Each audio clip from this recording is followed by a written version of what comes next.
Ya itu dia, kita baru saja saksikan langsung ke Mas Radar. Mas Radar, itu pernyataannya sudah jelas harus segera ada definitif Kapolri. Tapi kan memang tidak hanya legal formal saja yang harus dilihat, jadi apa lagi yang harus dipertimbangkan oleh seorang Presiden Joko Widodo untuk memutuskan ini? Secara legal formal pun sebenarnya belum selesai, karena keputusan pra peradilan itu punya dua masalah. Yang satu, dia harus diselesaikan secara tuntas oleh Mahkamah Agung dulu kalau misalnya KPK mengajukan ke sana. Itu masih proses hukum juga, yuridik juga. Yang kedua, proses pra peradilan itu kan sudah dibantah oleh banyak ahli hukum bahwa itu sebenarnya tidak betul, tidak sesuai dengan sesuai dengan undang-undang dan yang ada, itu malah merusak tata hukum negara kan.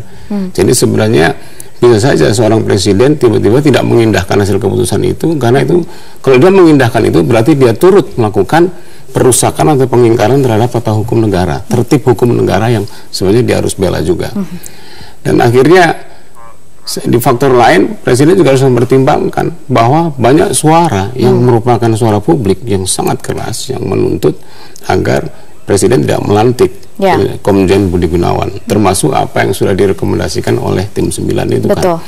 Dan jadi saya kira pada saat ini Pak Jokowi itu tidak usah terlalu lama juga berpikir. Dia sekira harus berpegang pada hati nuraninya, pada pilihan yang dipilih oleh rakyat, karena dia sendiri dipilih oleh rakyat. Dia harus berpihak kepada rakyat. Resikonya apapun, ya kan, sebagai seorang presiden kepala negara, dia harus berani mengambil risiko apapun.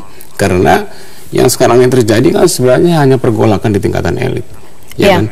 Jangan sampai pergolakan tingkatan elit ini harus mengorbankan segala macam acuan moral, etika, hukum, dan konstitusi juga sejarah.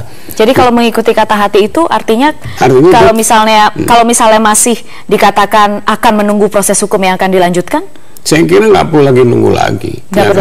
Dia bisa tidak mengindahkan itu semua, karena dia tidak punya kewajiban harus menuruti DPR. Komisi 3 boleh aja mengirim surat kepada presiden kan, tapi itu kan bukan perintah dong. Dia tidak harus mengikuti itu. Dia mengikuti hati nuraninya sebagai seorang kepala negara, bukan sebagai presiden.